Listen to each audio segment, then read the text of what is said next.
Do you need to reverse a reconciliation that you have completed? Let us show you how you can do this. To undo a reconciliation, you will need to be an accounted user in the file.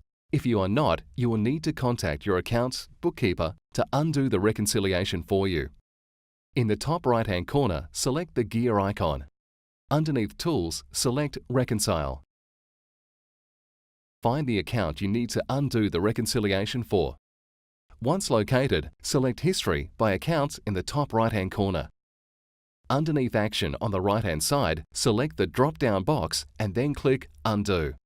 Please note, if you require a reconciliation to be undone that has periods reconciled after it, you will need to undo these first before you can undo the correct period required. A pop-up box will appear.